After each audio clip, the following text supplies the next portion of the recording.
야의 아들 여호야다의 아비아달은 아히도벨의 뒤를 이었고 요압은 왕의 군대 지휘관이 되었더라. 아멘.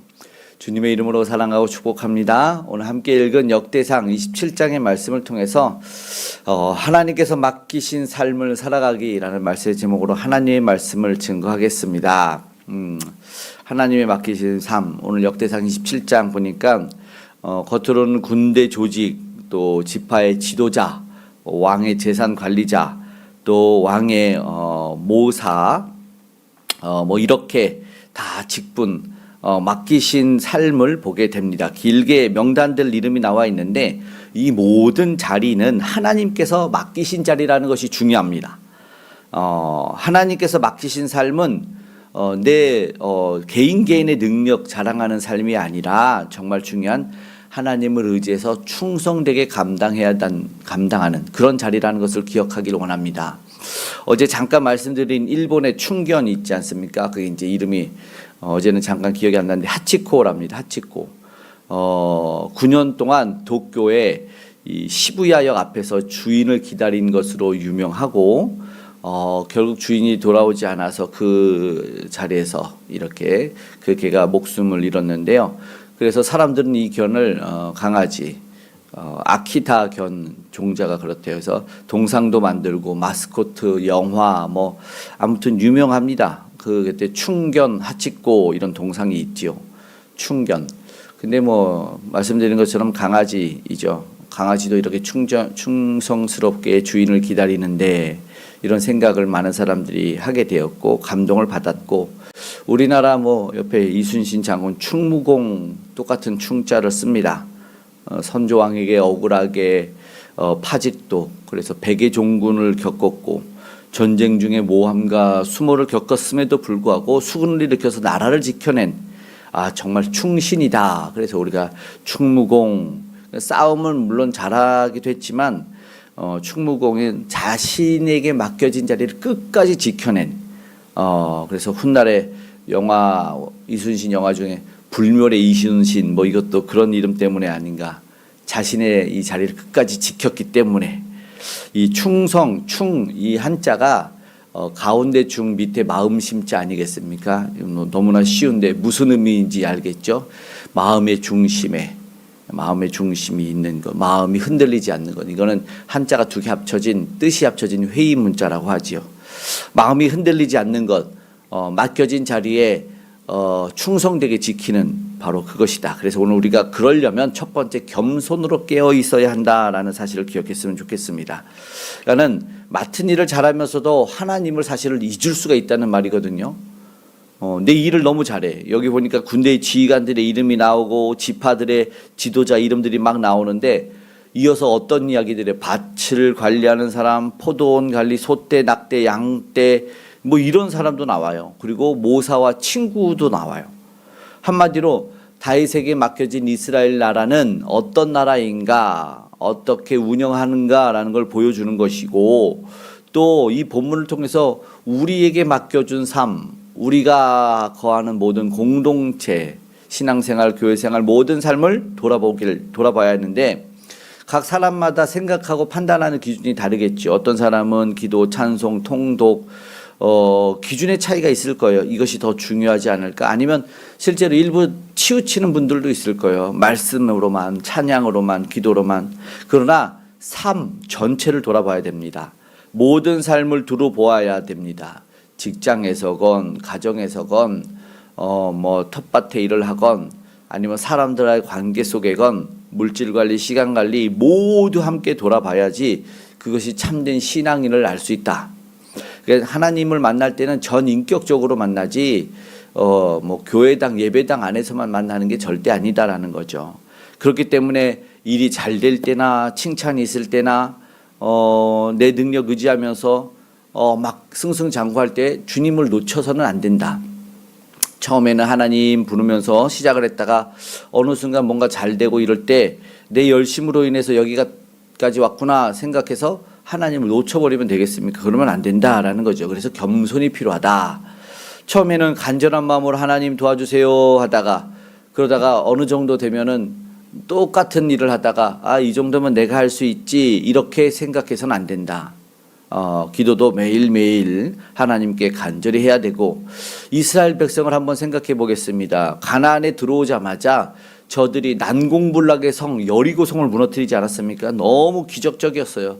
그 다음에 정복해야 될 성이 뭐냐면 여호수아 7장의 아이성입니다. 아이성.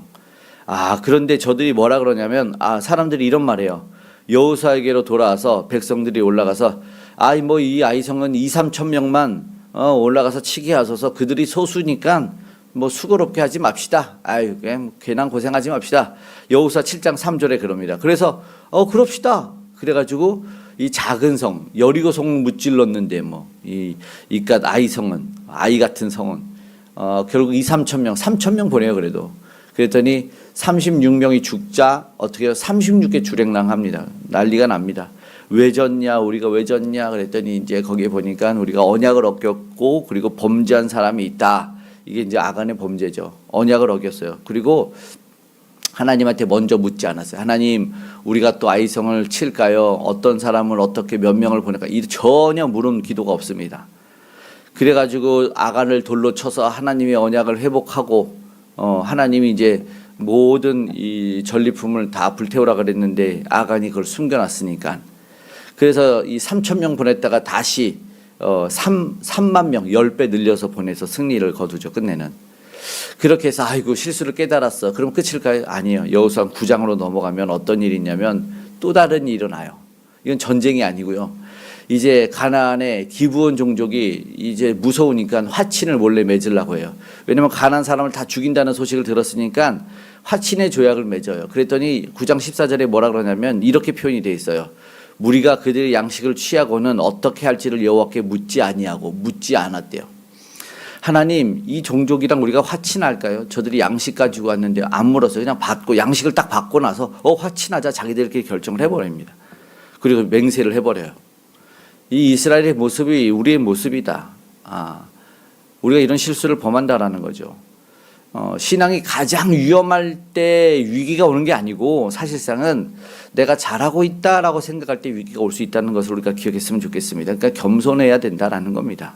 그렇게 깨어있기를 주님으로 축복합니다. 두 번째, 작은 일에도 하나님을 의지하고 기도하자라는 겁니다. 그러니까 맡은 일을 충성스럽게 감당하는데 하나님을 의지해야 되고 우리가 정말 기민해야 됩니다. 아주 예민하고 민첩해야 되죠. 이게 영적으로 깨어있어야 됩니다. 이게 하나님이 주시는 메시지인가? 하나님이 기뻐하는 건가? 우리에게 맡기신 일인가? 그런데 이 감당할 힘이 하나님에게 옵니다. 내가 감당하지 못하면 하나님이 감당할 시험을 주시거든. 하나님 감당 못하게 하면 하나님 그걸 손 놓으라는 거죠. 오늘 우리가 첫 번째 글에서 기도할 때 구체적으로 기도해야 된다. 어떻게 해요? 1절에 보니까 12반으로 나요. 이스라엘의 군대를 12반으로 나눠요. 24,000명씩. 엄청나죠? 군대가. 근데 현실적인 조직이긴 해요. 현실적이죠. 24,000명씩 나누는 거. 그런데 하나님이 잘 생각해 보세요. 기도만 해라. 기도만 하면 다 된다. 물론 기도가 중요하다고 말씀하셨지만 그냥 너는 삶을 대충 살고 사랑과 섬김 없이 예배 없이 기도만 해라 이런 말 안 하잖아요. 무슨 말이냐면 예전에 어떤 책에서 한 학생이 이제 기도하면 된다, 기도가 답이다 이런 소식을 들었어요. 그래서 배웠어요. 그래서 이제 그 의미는 우리가 알고 있잖아요. 기도하면서 삶을 열심히 살라는 거죠. 그런데 그 학생이 오해를 했다는 거죠. 어이없는 행동을 했는데 뭐냐면 지각을 해서 막 달려가고 있었어요. 근데 갑자기 생각나는 거죠. 지각해서 달려가고 있어요. 이제 1분만 늦으면 이제 지각하게 되는데 기도만 하면 된다라는 생각이 나서 그 순간 달리기를 딱 멈추고 그 자리에 무릎을 꿇고 딱 기도를 했어요. 지각하지 않게 해주세요. 지각하지 않게 해주세요. 이게 어이가 없는 일이죠. 100% 지각입니다. 간절하게 지각하지 않게 해달라고 기도하는 거는 그 책에서 그런 것 같아요. 달려가면서도 할 수 있는 거 아닌가. 오늘 본문도 제사장들도 있어요. 앞서에 이제 26장에는 그랬어요. 근데 오늘 27장에 군대를 조직합니다. 24,000명씩 12반을 만들어요. 지도자들도 있어요. 재산도 관리해요. 농사도 지어요. 25절 이하를 보십시오. 재밌어요. 포도원, 감람나무, 뽕나무 맡은 사람도 있어요. 소떼, 낙타, 나귀, 양, 왕의 재산을 맡은 사람들이 열거가 되고 딱 있습니다. 중요한 건 뭐냐면 평범한 삶도 하나님에게 드려지는 삶이어야 된다라는 겁니다. 매일의 삶도, 밥 먹을 때도 모든 영역 하나님과 동행해야 되죠. 교회도 마찬가지예요. 뭐 말씀을 전할 때만 하나님 있고 찬양할 때만 하나님을 섬기는 게 아니고 주방 봉사해도 차량 운행해도 아이들 가르쳐도 청소해도 보이지 않는 하나님의 전 모든 게 하나님의 일이죠. 교회 밖에서도 마찬가지다. 사업을 하고 농사짓고 임원이 되고 사원이 되고 직장생활하는 모든 것들, 뭐 아이들 돌보고 뭐 가정일하고 뭐 바닥을 닦는 일도 다 우리가 주신 은사대로 사명대로 살아가는 겁니다. 오늘 주님의 영광 위에서 살아갑니다. 그러니까 사람의 눈에는 다르게 보일 수 있지만 하나님 앞에서는 여전히 하나님의 일을 하느냐, 하나님과 상관없는 일을 하느냐 둘로 나뉘죠. 뭐 저도 예전에 눈물은 뭐 사람을 위해서 흘리는 눈물, 하나님을 위해서 흘리는 눈물 그래가지고 그 이야기를 듣자마자 하나님을 위해서만 울겠습니다 했는데 세상 살면서 눈물이 찔끔찔끔 나올 때도 있긴 하더라고요. 하나님 영광을 위해서 한다면 하나님 앞에서 물론 거룩한 게 되죠. 심지어 고린도전서 10장 31절에 뭐라고 하냐면 그런즉 너희가 먹든지 마시든지 무엇을 하든지 하나님의 영광을 위해서 하라. 먹는 것 마시는 것도 음료수 한 잔 마시는 것도 커피 한 잔 마시는 것도 하나님의 영광을 위해서 하라는 거죠. 감사함으로 그 말씀 앞에는 감사함으로 하나님의 일에 참여하라고 말을 합니다. 제가 청년 시절에 이게 배터리를 넣는 이 스와치라는 이 손목 시계를 이제 이게 초침이 가는 그런 시계를 차고 다녔는데요. 그때는 스마트워치가 없어서 문제는 이게 막 그렇게 싸구려도 아닌데 시계가 오차가 있어요. 조금 지나면 언제고 느려지거나 빨라져 있어요. 그래서 이 시계에 대해서 검색을 해봤더니 상용 시계가 1년에 20초의 차이가 있대요. 20초의 플러스 마이너스의 차이가 생긴다고 하더라고. 실제로 이 시계가. 그런데 이제 시계가 오차가 있구나. 이 정교한 것 같은데. 그리고 2014년에 기사를 보니까 우리나라 KRISS라는 곳에서 개발했던 원자 시계라는 게 있는데 1억 년에 1초의 격차가 있답니다. 오차 범위가 세계 미국, 일본에 이어서 전 세계 세 번째로 개발한 시계다라는 기사가 있더라고요. 그래서 또 기사를 찾아봤더니 올해에는 똑같은 회사에서 이제 12년 지난 뒤죠. 더 발달해서 오차를 더 줄였다. 뭐 세계 최초다 뭐 이런 말이 나오는데 뭐냐면은 1억 년에 1초의 오차가 아니라 3천억 년에 딱 1초의 오차가 생긴다. 가장 정확한 세계에서 가장 정확한 시계다라는 거죠. 또 10년 있으면 더 오차가 줄어드는 시계가 나오지 않을까요? 그런 것 같습니다. 시계를 보니까 어떤 생각을 했냐면 작은 진짜 미세 부품들이 있잖아요. 정말 정교하더라고요. 보이지 않는 그런 것들. 근데 그게 하나가 아주 미세한 거 톱니가 아이 뭐야 이게 빠지면 그 정교하다고 말하는 시계조차 멈추죠. 시간이 안 맞죠.